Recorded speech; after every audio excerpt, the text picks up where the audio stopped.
All right. Good evening, everybody. Welcome to the next in a series of Citizen Academy events. We are the Community and Economic Development Department. My name is Matt Folks. I'm going to be emceeing the PowerPoint presentation this evening, but I'm excited to introduce some of my division managers that are going to go through each of their individual departments. Tell us a little bit about what we do and types of programs, services, and projects that we offer, and then we're going to be excited to answer a lot of the questions that you might have towards the end of the presentation. We're going to get through each of the presentations first, and then we'll take questions at the end. But there is the question feature in the chat, and so please do feel free to put in your questions as you think of them or as your thoughts arise. And then again, we'll be getting back to them at the very end of the presentation. Make sure, there we go. So agenda for this evening, I'm going to do a little quick introduction and overview of the department. I'm going to go through some of the development activity that you see around town. A lot of times you're driving around and you see some construction activity going on along Commonwealth or along Euclid, and you wonder, geez, what is that?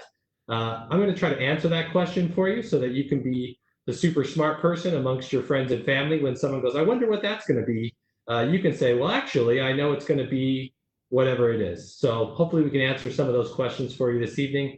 Show some pretty pictures, and then we also have some what I'm calling coming soon projects, which are things that are in the planning process but will be getting under construction very soon.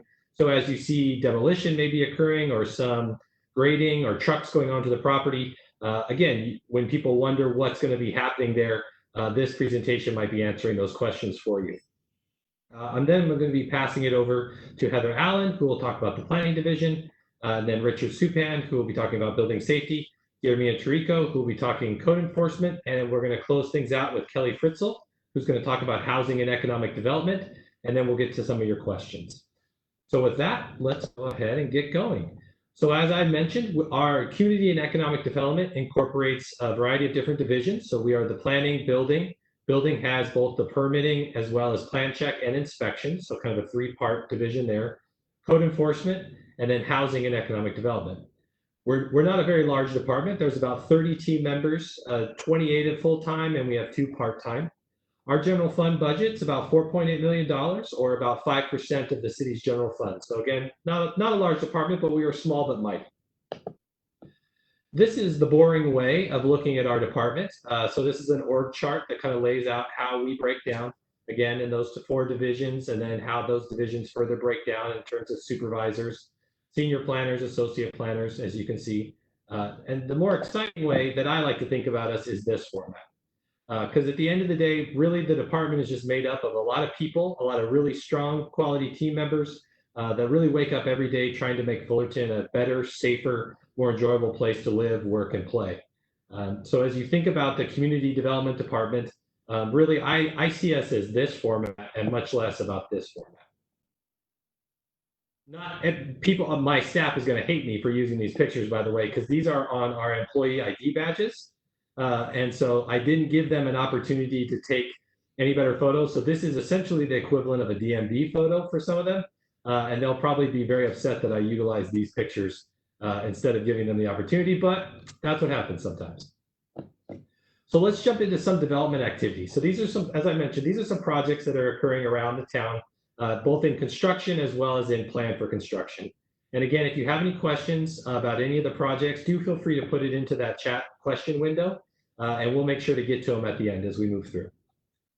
So the first one is a project that I'm sure anyone that's driven on Commonwealth over the last 18 months has seen. This is what's called they're calling it Amplify. It's at 600 West Commonwealth. It's on the south side of Commonwealth between Chestnut and Woods. And what it is, it's going to be a 290 unit residential development. The ground floor along Commonwealth will have some retail components. So what they're looking at is a cafe at the corner of Commonwealth and Chestnut, as well as some other retail, their leasing office, and then residential up above. This project actually extends all the way from Commonwealth south to the train tracks and goes across Williamson Avenue. And so it's divided into 2 separate parcels, but it's all one project. The image at the top would be sort of what your view would look like if you were at the corner of Chestnut and Commonwealth. And then the image on the bottom is the streets you see between the 2 projects. That would be Williamson. So the project actually is on both the north and south sides of the street in that location. This is another project that you might have seen if you've been driving on Highland Avenue just south of Commonwealth and Valencia area, so before you get to Orangethorpe. This is a 16-unit residential development. This is Malia Homes is doing this. They're calling this project Via Amor. It's a condominium project, a 2-story portion on the left side of your screen and then a 3-story portion on the right. It's Richmond Park, just north of the project, and Richmond Elementary School that's directly behind, and then there's a flood control channel right before you get to Orangethorpe. So they've been moving very, very quickly on the construction activity on this project. So every time you drive by, you might see something new. And when I took this picture earlier this week, there wasn't a roof on the right-hand side. And when I just drove by on my way in, there's already a roof being constructed on that side. So they're moving very fast. This is another project that you might have seen if you've been up on Basset Cherry up towards St. Jude. This is Oakmont Residential Senior Living Facility. They're nearing the end of their construction, as you can see from the photo on the bottom, compared to the project rendering way back in 2019 when this project got approved. It's a 95-unit senior living, so I believe it's 55 or 60 plus senior living community. And they're looking to be open sometime in July, so actually very close to completing construction here. This is a little bit of a smaller project down on Orangethorpe at 907 West Orangethorpe. It's a little multi-tenant commercial center. There used to be an old drive-through in this location that had been vacant for quite some time, and there's a little medical office just to the east. What they're doing, as you can see from the construction activity, they're going to be reconstructing a 2-story building towards the front on Orangethorpe, and then they will be retaining a drive-through restaurant that will kind of wrap around the back side of the building, as well as a second restaurant within the facility that's going to have some seating out in front. So the image that you see on the top is actually the view as you would be looking down the driveway, whereas the view at the bottom is what you see now from Orangethorpe Avenue. This is a project you probably haven't driven past unless you live over on Brookdale, since Brookdale is a dead-end street on this side.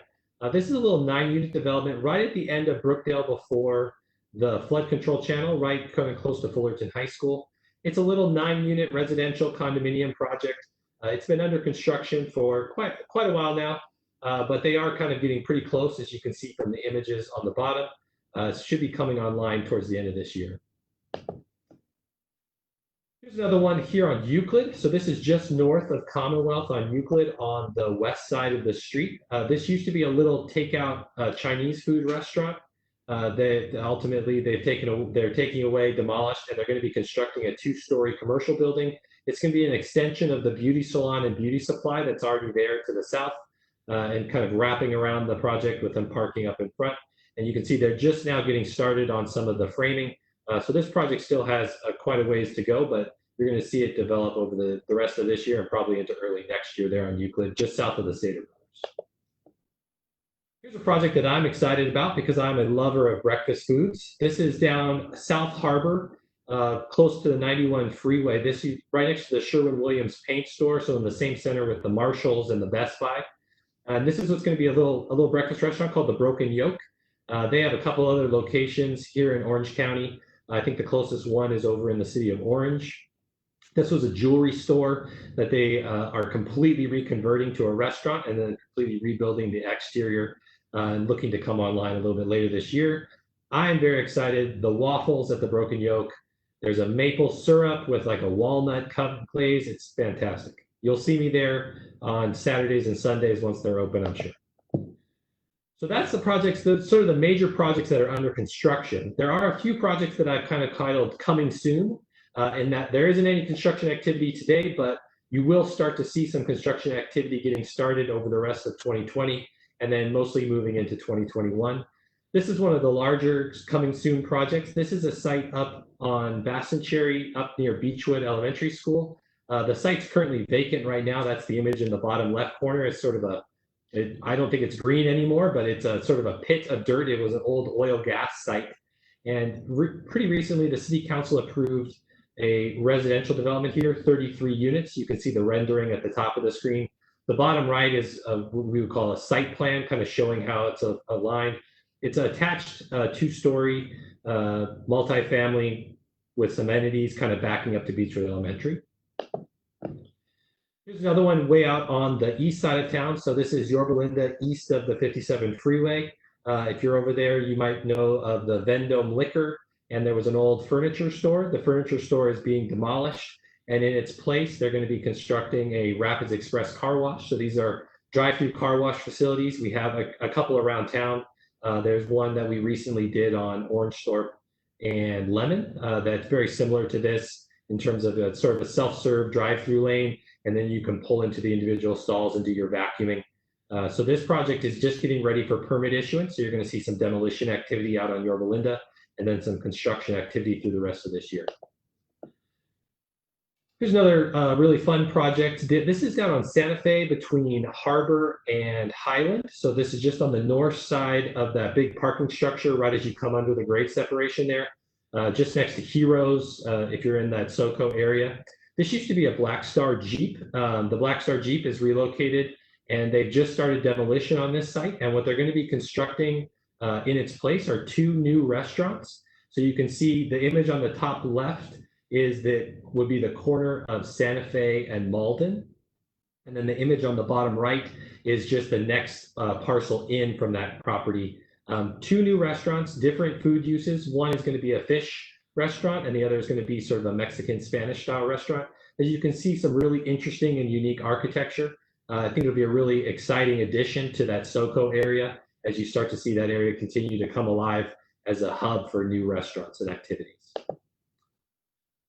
Here's another project near downtown. So this is just north of Harbor and Commonwealth on the east side of the street. The image on the bottom is what you see today, just north of Florentine's and Palapa Grill. The property owner there is looking to do sort of a refresh, a remodel of the exterior facade. They're going to be taking down the green stucco, and what they found underneath is some historic brick. And so they're looking to bring the building back to its sort of historic style with the brick facade as well as the new storefronts. The new tenants in this location are going to be mostly restaurant tenants. A couple that they're looking at are going to be sort of daytime, lunchtime uses. There's a Mediterranean restaurant as well as a wing restaurant, although those have not yet quite been finalized. This property owner is also proposing to do some improvements on the back side of the restaurant, which is adjacent to the public parking, which is going to add some additional outdoor seating and kind of just revitalize this area. And we'll be working on this project here during 2020. A very large project that's going to be coming into town here over the next year to 2 years is way down on East Orangethorpe near State College. So you folks that are familiar with town will know that this used to be the Kimberly-Clark paper factory. So it's about a 66-acre site on the north side of Orangethorpe. The Kimberly-Clark site has been slowly closing down. They're relocating their facility. And back in January of this year, the site was purchased by a company called Goodman. Goodman does industrial development and logistics, and what they're going to be doing is demolishing all of the structures on the property and then reconstructing just over 1 million square feet of new industrial. So you can see the image at the top is a rendering of what one of the buildings that will be on the property will look like. And I believe that's actually going to be the view from Orangethorpe Avenue. So you can see kind of a modern prototypical industrial building. That second very long image is the side view that you might see from either Acacia, probably Acacia, or internal to the site, the industrial. And then the image at the bottom is what we call a site plan. On the far right is State College. On the top of the image would be Kimberly Drive. The south side is Orangethorpe, and all the way to Acacia. So it's a very large project. Like as I said, it's over 66 acres and all brand new industrial development that's going to be getting underway here towards the end of this year. So those are some of the main big projects. Obviously, we have a lot of other construction activity taking place around town. Small residential developments, some small commercial developments, but those are probably the big ones as you're driving on those main arterial corridors where you're wondering what might be happening. Now you know. So I'm going to transition here to our planning department, but as you're listening to each of the division kind of tell about their department and what the projects and programs that they do, I want you to think about community and economic development as sort of puzzle pieces fitting together. It's kind of the best imagery that I could come up with.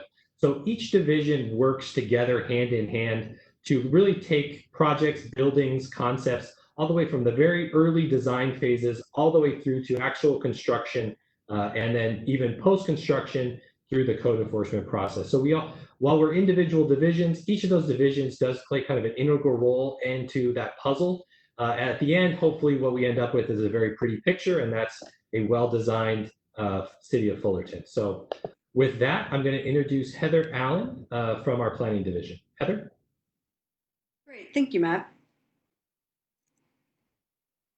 Now, go ahead and give me the next slide if you Heather, would. we're not getting your audio. You're not? No.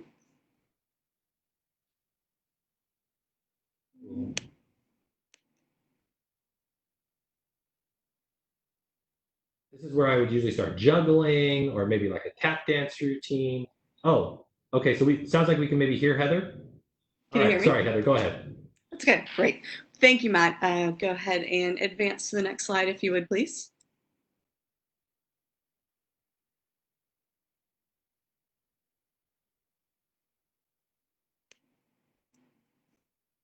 Can you advance my slide?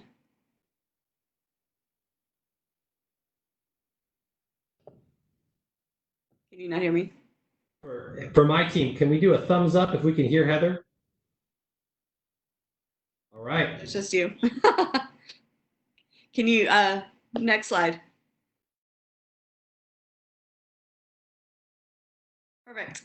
So back one. Back one slide.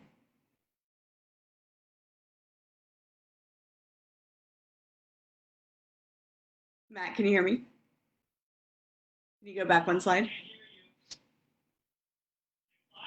One back. You went too far. Perfect. So what I wanted to talk about tonight was how the pictures that you saw on the screen, how those projects come about. So as a city for planning, we don't build those projects. In rare instances, we may provide funding for some projects, but we don't build them. Our job is to review them. So how does that happen? And we'll talk about the larger project process, but this process I'm going to talk about is the same process that would apply to residents or business throughout the city. So it's really a three-step process. An application is submitted, a technical review is performed, and that can be by planning as well as other departments. And then the decision maker review occurs, and there's a variety of decision-making levels depending on the scope of the project. So I'm going to walk you through the steps that the technical review takes, as well as how you can become involved in the decision-making process. Next slide, thank you. So this is actually the site plan that went with the 33-unit condominium project that Matt showed you in the introduction. So an application is submitted. One of the items that we receive is a site plan. So this is essentially a bird's eye view of a project, a footprint of the buildings, the parking spaces, the access points. And our job as planners is to review the project from a technical aspect. So how do we do that? Next slide. So every property in the city has a zoning classification. Zoning classifications are land use classifications. There are a variety of residential, commercial, industrial, public land, institutional type of uses. Traditional zoning map is color coded to show you the differences as well. So the city has a tool which is available on the city's website. It's called GoZone. It's an interactive map. You would just put in an address of a property that you want to look up, and it will give you some information, including parcel size, assessor's number, as well as the zoning code. So this is just an example. We've searched for 303 West Commonwealth Avenue. So when a project comes in, I need to understand what the zone is of the project so I can apply the correct development standards and land use regulations to it. Next slide. So it'll show you, this is a slightly closer in image. The GoZone will show you, as I mentioned, what the zoning code is. In this instance, this example property is a GC, general commercial. And why that's important is it'll direct me to the city's zoning code, which tells me what uses are permitted in that zone and what the development standards or regulations are that will apply. Next slide. So the city zoning code is housed in an application called American Legal. It's available a few different ways from the city's website. The way I go through it is through the city clerk's portion of the website. The zoning ordinance or zoning code is contained in Title 15. And as you scroll through, you'll see that each zoning classification that corresponds to the map has its own chapter within Title 15. So our example property that we were looking at was zoned GC. So I want to find the regulations in the zoning code that pertain to GC. So I would just use the scrolling menu on the left side of the screen, find the code section that I need, and that would tell me what uses are permitted, as well as the development standards that would apply. So that could be where the building is situated on the lot, how close it is to the property lines, how high it can be, how big it can be, how much parking is required, how much open space is required, that sort of regulation framework. Next slide. So once the project is reviewed, as I said, depending on the scope of the project, there's a variety of decision-making bodies that could be reviewing the project. It might be something that is a director determination, who's also called the zoning administrator. It could be something that gets considered by the planning commission with a recommendation to the city council. There are a variety of standard ways that the city provides notices to property owners and tenants. We provide a mailing. Sites get posted, and also certain projects get advertised in the newspaper. Typically, we use the Fullerton Tribune, but depending on certain projects, we also use the Register as well. So these would be ways that we essentially come into your home and into your neighborhood to tell you when a project is occurring within the vicinity of your property. Next slide. We also have ways that you can choose to participate further besides the notices that we provide directly to you. So there are 4 main physical notice boards throughout the city that are used even today, even with the facilities being closed. These are outside, so they're still kept up to date.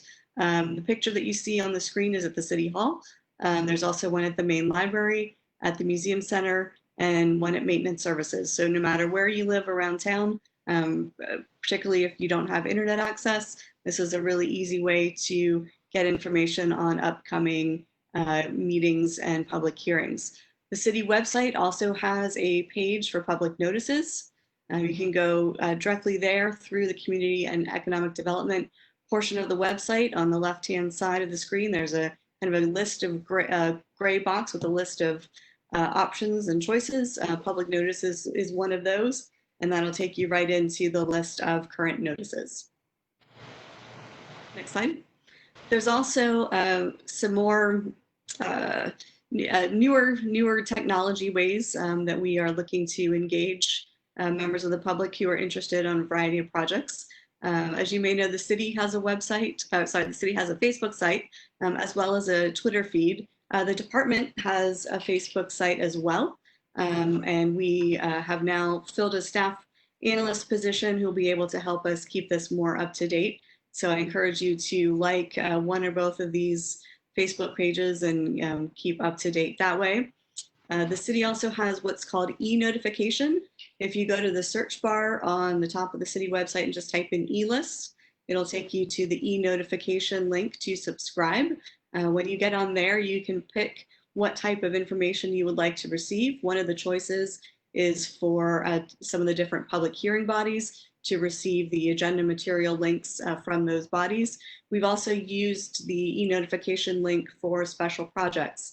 So we did some downtown focused projects called Downtown Game Plan. Folks could subscribe if they wanted to get information specific to that project, and we'll continue to do that for other projects in the next few months here. So if you're interested in a specific project, please check out e-notification and sign up on the list. The last way to keep up to date is also on the Community and Economic Development webpage. We have a link to development activity. So again, from that gray drop-down bar on the left, there is a link to development activity, and that gives you pipeline projects as well as some of the projects that Matt showed. Some of those projects have their own webpage for reports and more information, also contact information for the person on my staff who's responsible, who could answer your questions. So with that, thank you.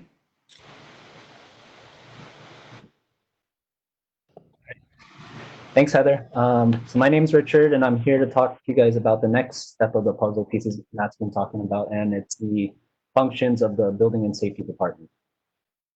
Next slide, Matt. So typically, after you receive planning or zoning approval or make sure that the land use is appropriate, you actually now come to preparing your construction drawings and getting permits from the building division. And as you've seen from Matt's slides, we issue permits for construction for a variety of projects. These can be multi-story apartments, these can be large-scale commercial projects, even small residential expansions. Some types of permits we issue are building permits, mechanical, electrical, plumbing, and change of occupancy permits, which typically are changing retail spaces to restaurant uses. Some of the more common types of permits are ADUs, which are very popular nowadays, where homeowners have been converting their garages into living spaces, and also solar permits. There are many exceptions from permits, so if you do have any questions related to those, feel free to give us a call and we'll help you out with your project.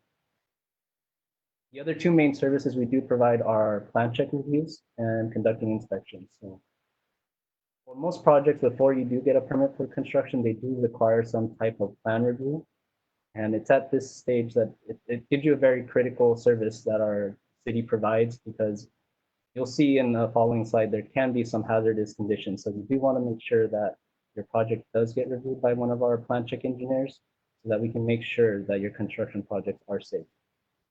Once you receive your permit, that's when the fun actually starts and you can actually start building your project. It's at this stage that the contractors will work with our city inspectors to make sure that the projects are following the plans and the codes.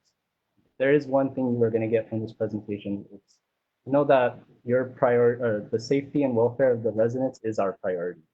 There's a common misconception that building inspectors nitpick or stop work from contractors just because they don't meet the code. But in reality, we're trying to make sure the residents using that building it's going to be safe for them, and that they have full confidence the building's been inspected by our staff and they're not worried about it. All right, next slide, Matt.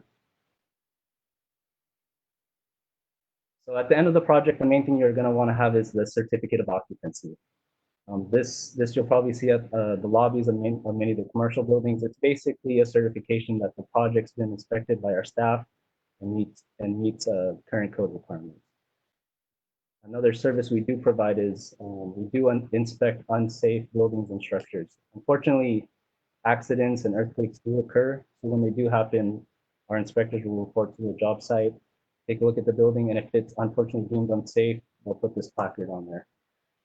And I mentioned you were going to see some hazardous conditions. So the three pictures on the bottom, of which I hope are just really good Photoshop, are some of the work that we're trying to prevent. So an electrical panel in a shower stall is not a good idea. The picture on the right, which shows the garage on the second floor, which I hope is a really good Photoshop, probably not going to happen. And the balcony in the middle is just not practical. No way to access it, no way to get out of there. Next slide, Matt.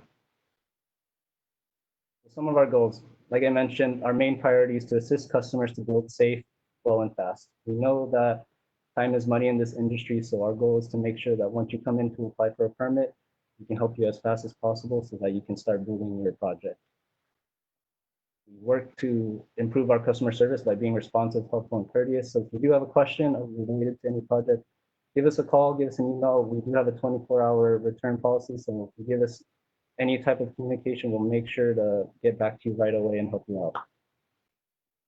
So, and to give you more information, the month of May has actually been designated by the International Code Council, which is a nonprofit organization that gives us all a platform to connect with industry professionals. And this year, their motto was safer buildings, safer communities, and safer world. And our building division fully supports that motto. Next slide, Matt. I'll give you some numbers and a 2019 year review. We've issued a total of 4,518 permits last year. That total construction valuation of $68.31 million. And these projects range from, like I mentioned, this here, small additions to some of the mid-rise apartment mixed-use dwellings developments. We've conducted about 13,000 inspection requests and a total of 361 solar permits. I put the number for solar permits because the next step for the state of California's California Energy Commission is working towards a net zero energy efficiency goal.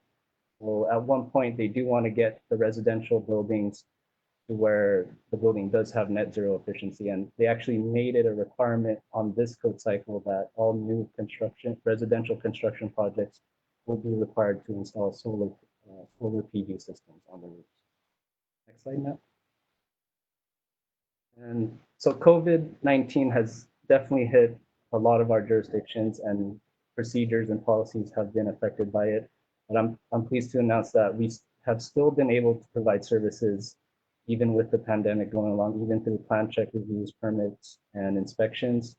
And we are open with limited access. So if you need an appointment, you will, in order to come in, you will need to schedule an appointment with us. So give us a call and we can still issue permits. But what we've learned is the importance of electronic plan review.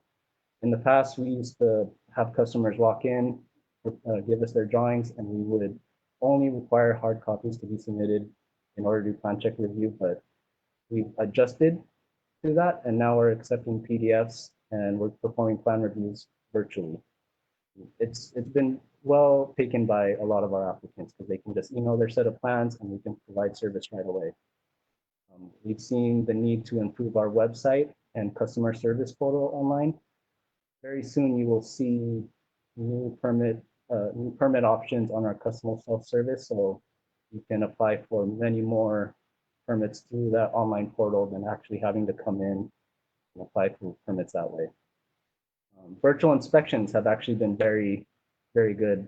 We've had some added safety precautions included where we cannot go inside the interiors of some residential confined spaces for not only the safety of our inspectors, but for the safety of the residents.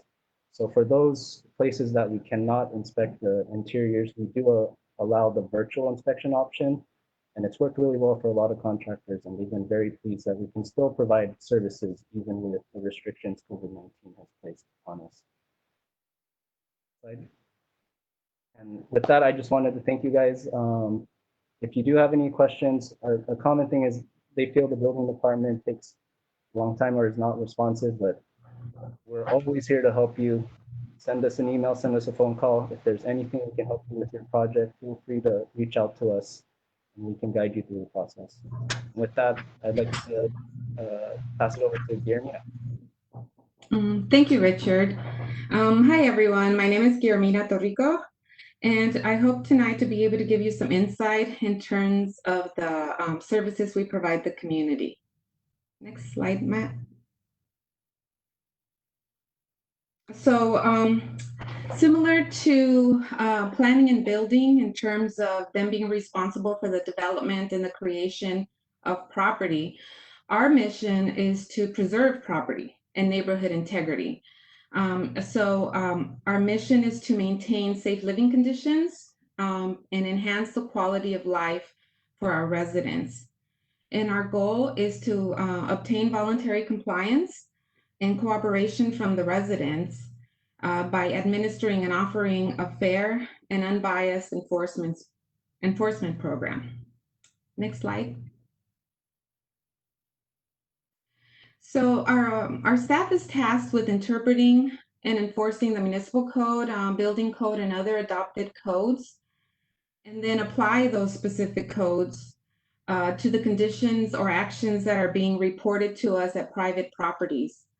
Our staff takes in the complaints and then proceeds to go investigate and determine whether or not a violation exists, and then apply those codes to remedy or help resolve the issues and problems that are affecting or impacting the neighborhood.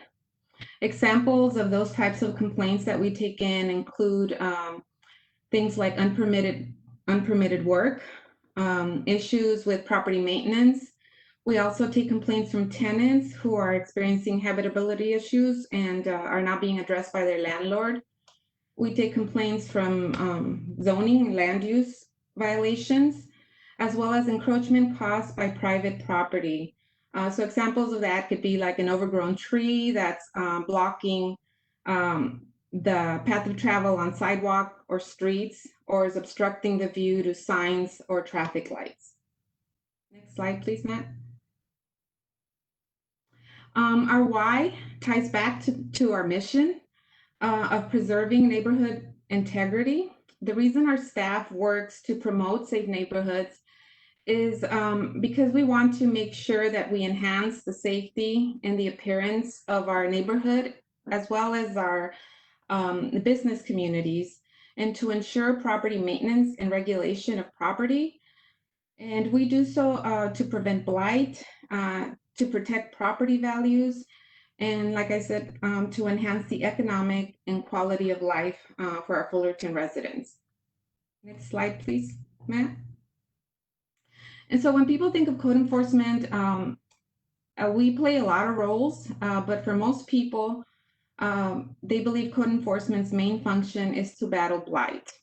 And we do respond to that. We respond to try to remedy these types of conditions, as well as to other different types of complaints that I've mentioned earlier. Next slide. And when we do respond, it is our intent, it is my staff's intent when interacting with the person that's in violation to first and foremost provide information. We begin by education and outreach. We find that many times the people that are in violation may not even know that the action that they're doing or the condition that they're allowing on their property is a violation. So we go out and we create awareness with our notices, flyers, and handouts and try to get voluntary compliance.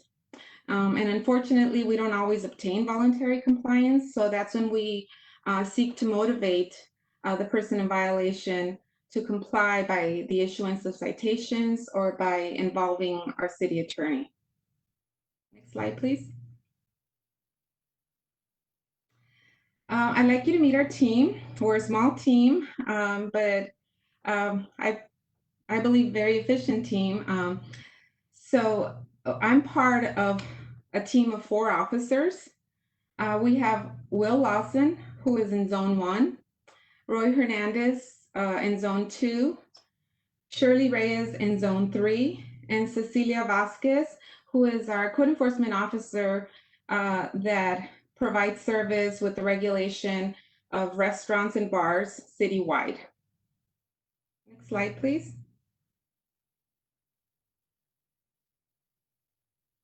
So our city enforcement is divided into 3 zones. So Will services Zone 1, which is from West Side city limits to Euclid. Roy provides service for Zone 2, which is where the downtown area is located and the boundaries are from Euclid to Raymond. And Shirley provides service in Zone 3, which is the boundaries are from Raymond to East Side city limits. And then Cecilia, as I mentioned, provides service for downtown as well as citywide restaurant and bar establishment. And our zone officers, they typically, right now they're carrying a load of about averaging a caseload of 150 to 180 cases. So we keep busy. They're large areas, but they're very efficient in terms of being responsive to the residents to try to get compliance. Next slide, please, Matt. And although our code enforcement team is made up of 4 officers, we like to think that our residents, so you that are watching us, are an extension of our team. And we really do depend on the cooperation of you Fullerton residents to make our program successful. And as such, tonight, what I'd like to do is I'll share with you a few tools and ways in which you can be proactive in caring and preserving your neighborhood and your community. Next slide, please. So one of the things you could do is download My Fullerton app onto your phone. And as you're going through town and you experience conditions or issues, you can report these like graffiti, potholes, or overgrown lawns through the app. And that request is then routed to the appropriate department that can help you resolve that issue. Next slide, please. Another way, if you don't have a cell phone, you can submit a service request, and that's done through our City of Fullerton website, and it's through our Citizen Support Center. And the service request, similar to My Fullerton app, is then routed to the appropriate department that could address your concerns. Next slide, please. In responding to complaints regarding large items, what we find is that many residents set their items out on the parkway or sidewalk without being aware that MG Disposal offers free pickup. They offer free large item pickup. So I ask that you take advantage of this free service when discarding furniture or large items, and share that information with your neighbors to help keep our sidewalks and alleys clean. And finally, another way to help is by being conscientious regarding what you put down the storm drain. So if you have a pool, being aware that you cannot drain your chlorinated pool water, or if you're making upgrades to your home, making sure you contain all of the materials that are used, paint, or all of the construction debris that's being created at your home, or as you're maintaining your property, ensuring that the leaves or grass clippings don't go down the storm drain, and just avoiding any substance like gray water or oils to go down the storm drain, because we all should be aware that disposing anything into the drains lead directly to our oceans. And before closing my portion of the presentation, I just like to reiterate something I've already said. The complaints we receive in our mind are when residents either genuinely don't know, or they don't take the time to consider how their action or inaction affects their neighbors or the community. So as code enforcement, we believe that through education and increased awareness, we hope to make people more mindful on how to be safer and how to be better neighbors and better Fullerton residents. So with that, thank you for your time, and I'd like to turn it over to Kelly. Good evening. I'm the new kid on the block, so I've been with Fullerton for the last 5 months, and it's been an interesting time frame for us with this pandemic. I'm going to discuss economic development, housing, and homelessness. So next slide.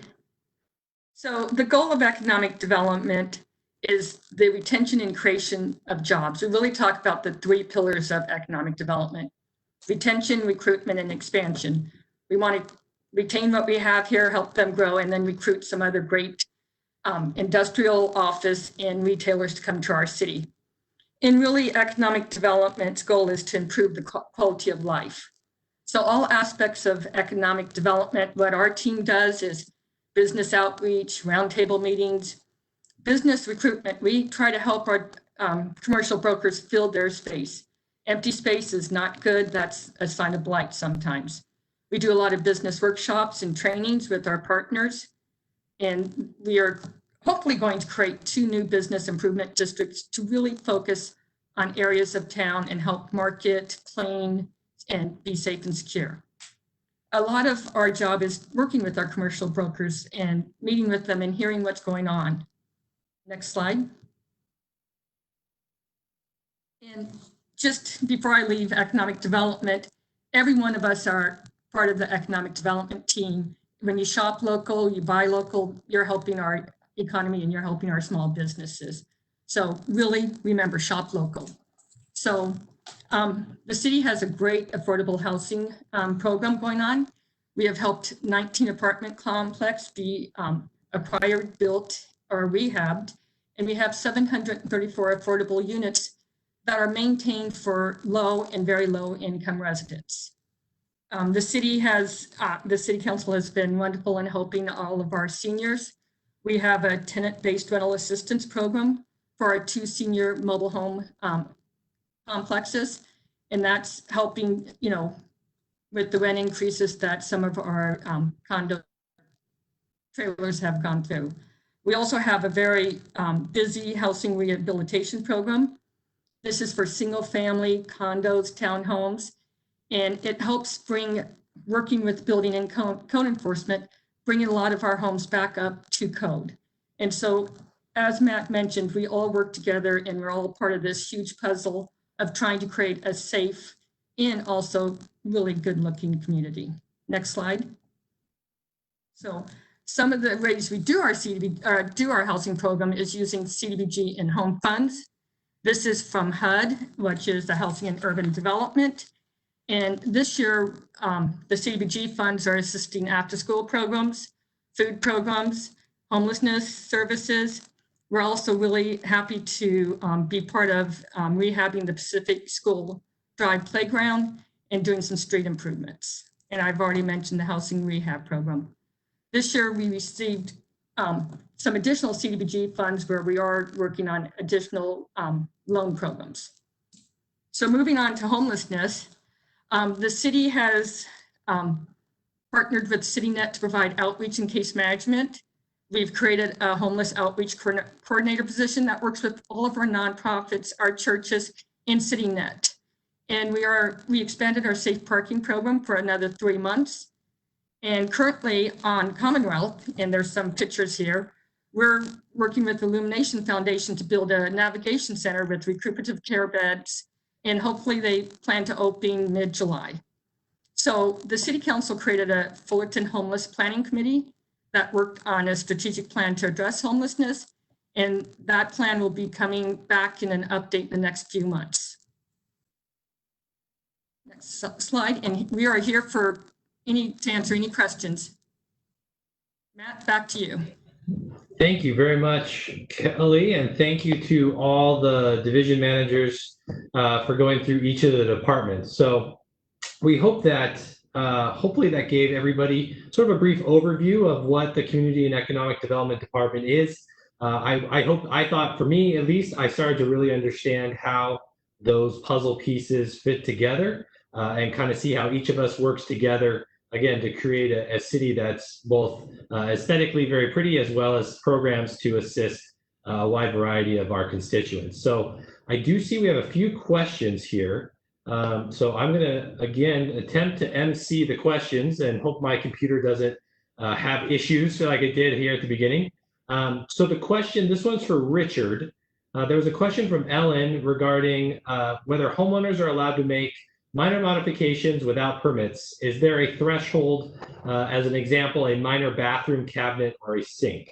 So maybe you could just kind of walk through kind of quickly, when is a building permit required? And then maybe a little bit of direction for a resident that might be interested in doing a little remodeling at their house, how they might do that. Yeah, so it obviously depends on the scope of work. It looks like if, in her case, it's did you say it was a bathroom remodel? Yes, yeah. So that is a simple permit to get from the building division. A few are only replacing fixtures like a sink. It doesn't need a permit. At times you do have to rework some of the plumbing. And if you do, we have a permit application on our website that you can easily pull up. For something like this, it can be reviewed what we call over the counter with the new procedures and regulations. All you would simply have to do is fill out the application and send it to an email, which is bpermits@cityofwilton.com. Is there any way we have the flyer, it's on our website. If maybe we can get her contact info, I can even send her an email with the PDF, but if not, feel free to go on our website. It's the first thing you'll see on the Community and Economic Development webpage. It'll give you the instructions to send your permit application request to the generic email we have, and we'll do our best to get to it right away because we do get a lot of requests. But it's that's going to be a simple permit based on her scope of work. If she has more information related to what she actually wants to do, you can feel free to shoot me an email and I can tell you exactly what permits you would need. Some of your work will be exempt though from the permit. And Richard, could you give us that email address one more time? Sure, it's bpermits, BPERMITS at cityoffullerton.com. And it is on the flyer that we have out related to updated COVID-19 procedures. Great. Thank you very much. So another question here from Rosalie, which is regarding the housing development that's under construction over on Commonwealth. I'm pretty sure you're probably talking about the one that's just right down here at 600 West Commonwealth. Is the city's plan to continue to invest in other housing and commercial buildings in the area to create a space similar to the SoCo area around downtown? So just to be a little bit clear and maybe a little clarification, so the city's role in development is not to really do any of its own construction. The city doesn't build anything. What we do is we review plans, we grant what's called entitlements, which is the part that Heather had spoken to. We review plans from developers and we do inspections of other people's construction activity. Now, that's not 100% the case because there are a limited number of cases where the city is a financial partner in the construction of new development, but for the project around Commonwealth, we are not investing in them. They are just an applicant within our city. That project was approved through a process called a specific plan, which is kind of a special zoning classification, which allows the specific type of development that they are constructing. So the question is to whether we will see that continue to occur on Commonwealth. Right now, the zoning along Commonwealth in that area is general commercial. And then in other areas, there's some residential developed zones. So in order for development like the one that's being constructed there to occur, there would need to be some rezoning efforts that would need to occur. We don't go out and proactively rezone properties in most cases. And so what it would take is the property owner for a property along Commonwealth to come to the city with an idea that they want to redevelop their property with, whether it's residential or commercial or a mixture of the two or something else. And then we review that based on what uses are permitted in the zone, as Heather had kind of gone over. And then we can go through the development process. And if they want to change their zoning, there's a process that they would go through for that, which requires review by both our planning commission as well as our city council. So there's a number of steps that would need to occur. But we do think that with that project coming online, that the adjacent property owners may see that project and be interested in continuing to develop that type of activity, continuing going down Commonwealth. But as of today, there isn't anything else proposed in that area. Another question coming in here, could you talk a little about the implementation of the Fullerton fiber and its progress status, and then a report on the downtown bid process? So Arnell, I will tell you that the Fullerton fiber project, that Fiber City Sci-Fi is the company that's doing that. That's actually a project that's being managed primarily by our Public Works Department because it's occurring within the street. So they're doing what's called micro trenching, where they're cutting a very thin line in the street and inserting those fiber cables that will allow for the additional fiber optic network throughout the city. So I can't give you much of an update on that because it's from our Public Works Department, but I would ask Kelly maybe to talk a little bit about the downtown bid process a little bit more. So we're going to relaunch the process because it had been launched prior, but with the help of a consultant, we'll be working with all the property owners in downtown, surveying them to see exactly what type of bid they want. So there'll be a lot of community meetings, a lot of discussions with both the property owners and the tenants. And then it will have to go through a process at the city council. And then all property owners will have to vote to be part of this bid. So it's a lengthy project. It will be at least 6 months, but I think it would be a really great thing for downtown so they can focus on security and cleanliness and marketing. Kelly, when do you think we would be getting ready to kick that off? Where are we at today? We're hoping for mid-July. We're just getting proposals today. So hopefully once we select a consultant, we'll move forward. Great. So kicking off here in a month, and then it'll be another 6 months through the end of the year. Correct. Great. Thank you. And thank you, Arnell, for the question there. So I don't see any other, let me see if I can check. Don't see any additional questions coming through from the Q&A here. I don't see any additional questions coming from our Facebook page. Oh, a new question just popped up. This is fun. What is being developed on West Commonwealth and Orchard on the north side before Basque? It used to be a Comcast office. So, Ernie, thank you so much for the question. That actually probably should have been a project that I should have included on the development activity, because I know a lot of folks drive down Commonwealth and see construction going on at that location and wonder what it is. So actually what they're looking to do at that location is going to be a medical office. They got approval for that earlier this year. They are rebuilding the building from the inside out. So the envelope, the foundation won't be changing in size, but essentially everything else from the building sort of bones out will be brand new. As I mentioned, it's going to be medical office. They're doing a complete remodel, as you can see as you drive by. They'll also be completely redoing the parking lot, so new parking lot landscaping, new driveways, new access. It's really, I think, a really great improvement. That site had been vacant for a long time, was having some challenges related to vandalism, and there had been some break-ins there. So we were definitely really happy to see a medical office come in, a new user come in, and then look to basically rebuild the entire building. And I know the residents to the north there off of Basque are also been very happy to see a new development come in there, sort of revitalize that, and also provide some employment opportunities as well in that neighborhood. So thank you for that question. And again, I wish I would have included it, because I would agree. I think it's a great project, really great new development for that neighborhood. So since we're basically taking questions live at this point, all right, they're coming in. See, I've got people excited now. All right, let's see. As part of the Fullerton Transportation Center specific plan, which was approved a few years ago, back in 2010, I really love the proposed concept of the pedestrian-oriented square in front of the station. Will this happen? So, Heather, maybe you can give us a little bit of an update on what's going on in and around the transportation center, and then maybe touch on Brian's comment here. Certainly. Good question, Brian. So the transportation specific plan had many components on private property, public property, and really looked at connecting all the spaces to each other, connecting users of both the bus depot and the trade station to the area within the specific plan, as well as the surrounding neighborhoods into downtown. As Matt talked about, we don't build projects ourselves, and particularly now in the days post redevelopment, we really don't build projects ourselves. So we're waiting for development interest to come in and want to build under the specific plan.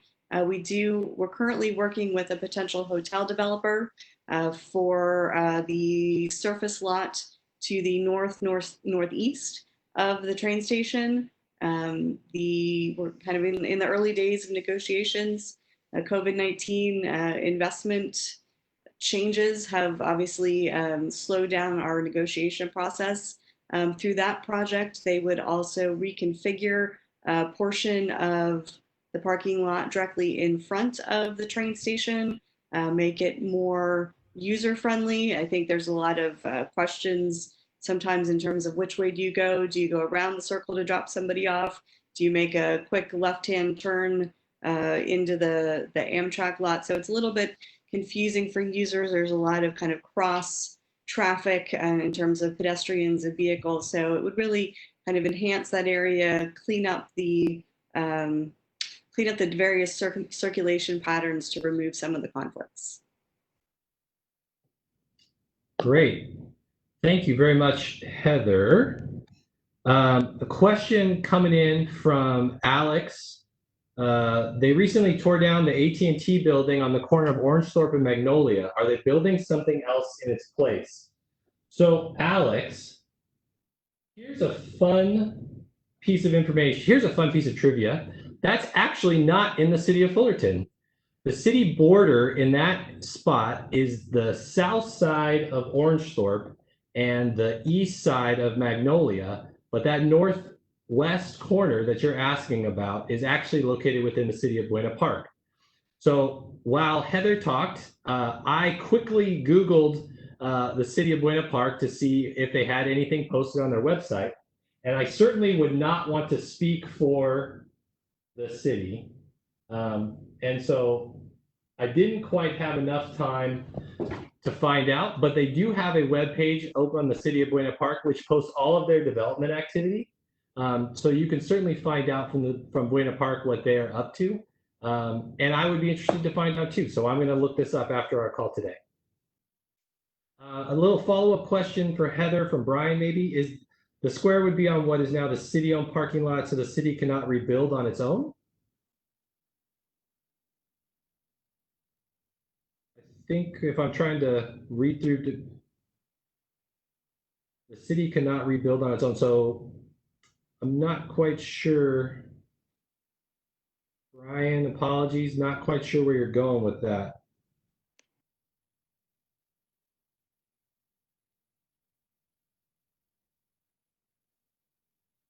This is fun because they get to type back and then I get to read. I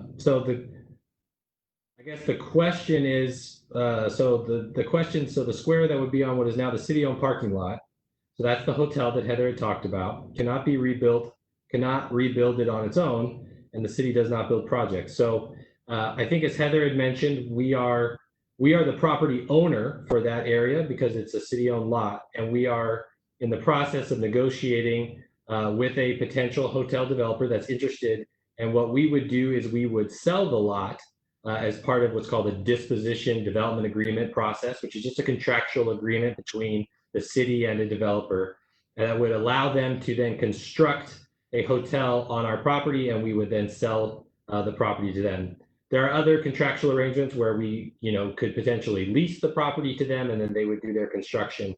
But again, as Heather mentioned, since the city no longer has what's called redevelopment, which used to be an arm of city government that went away in 2011, the city does not directly construct or really has a lot of financial interest in constructing things. So what we do have is we own some land around the city, and as we look to dispose of that land, because we are the property owner, the city council and the city manager through the city council gets to have some say in what ultimately gets constructed on those properties.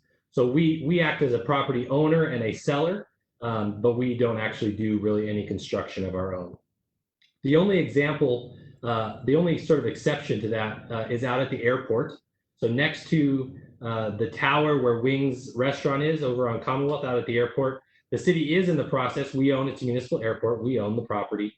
We are in the process of actually constructing an administration building out there, and we've secured some funding from the state and federal government for that expansion. So again, we won't actually be doing the construction. We'll be hiring a construction team, but that is just one example of a property where we are both the property owner and we'll be doing new construction for a new, really interesting, really cool administration building out at the airport next to Wings Cafe. All right, another question. The pedestrian. Okay, Brian. I wish we could just put Brian on a video call. So the pedestrian-only square was proposed not where the hotel is, but what is now the parking lot just to the west of it. The city could not decide to make the parking lot into a square and retain it as a city-owned pedestrian facility. So Heather, this I think I maybe understand the question a little bit better. This was in the original proposal of the Transportation Center specific plan. There was that area that was west of the traffic circle turnaround that had been identified for a community square. And maybe does that kind of help clarify the question? So we aren't going to be retaining that. That was one of the development proposals that was out there. But with this hotel development, that area is going to be changing, right? Am I correct on that? Correct. Yeah, the specific plan had it basically had options in terms of how public spaces could be constructed. So there were a variety of parks, pocket parks throughout neighborhoods in the specific plan area that could be constructed. Some of them took private property, some of them were a combination of private and public property. But Matt is correct that the hotel project does not propose to construct that piece of the specific plan. And I guess a follow-up, Brian, as it seems like this is an area you're interested in. As we move forward with the hotel project, and again, there are many steps that need to come through on that before you'll see actual construction. One of those steps is going to be amending the transportation center specific plan. So we're going to be amending the zoning for not just the hotel project, but all of the properties in that specific plan area, which is quite a bit larger than just the hotel project. And so that amendment process will have a number of public hearings, both with the Planning Commission and the City Council. And so there will be a lot of notice, and Heather pointed out really nicely all the different ways that we provide notice of upcoming Planning Commission and City Council items as it relates to zoning and entitlements. And so if you're interested, do please reach out to myself or Heather, because we would love to have you participate and at least be aware of any future public hearings that are going to be going on as we do look to do some amendments to the zoning document for that particular area. So do please stay involved. Okay, no new questions here. I can check the Facebook page again. Don't see any new questions there. So with that, oh, look at that. If I wait long enough, a new question pops up. Has there been any exploration of a public-private partnerships? So Arnell, that's a great question. We've definitely been approached and have considered some public-private partnerships. We are not currently engaged in any currently, but there are some interesting proposals out there for public-private partnerships as it relates to city-owned property. What a public-private partnership, it can take a number of different forms, but one way is where we would actually enter an agreement where a private property, a private developer or a private builder could potentially construct a mixture of city properties or city facilities as well as private property. So an example that we are looking at is one of our fire stations, which is getting a little bit older and is in need of repair and replacement. We have been at least discussing the opportunity for a public-private partnership with a residential developer who would come in and essentially rebuild our fire station, so give us a brand new fire station, and in exchange for reconstructing our fire station, they'll be allowed to construct some additional residential or commercial development on the remaining portion of the property.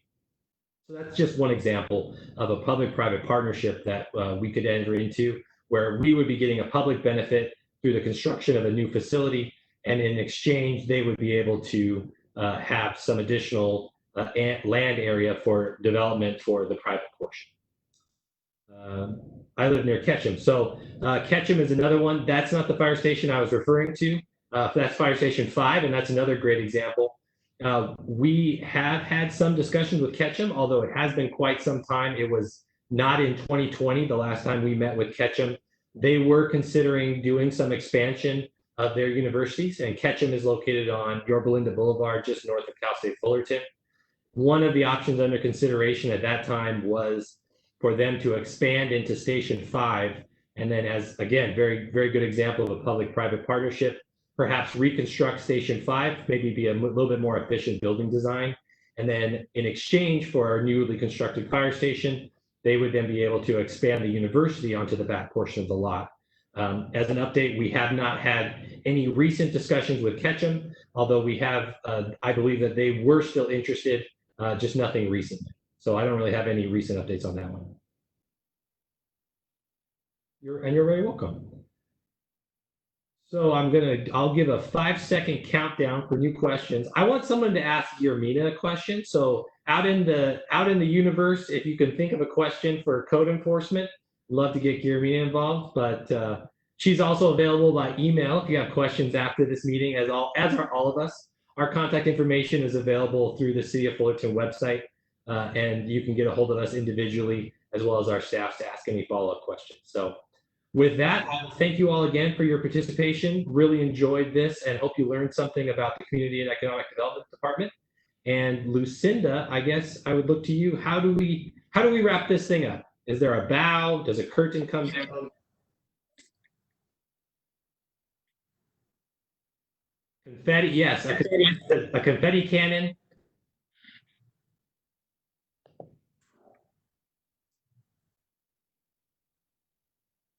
So, and looks like we're good. All right, so thank you to my staff. We can go ahead and end the meeting and exit, and look forward to hearing from you all soon. Thanks. Good night, everybody. Night. Thank you.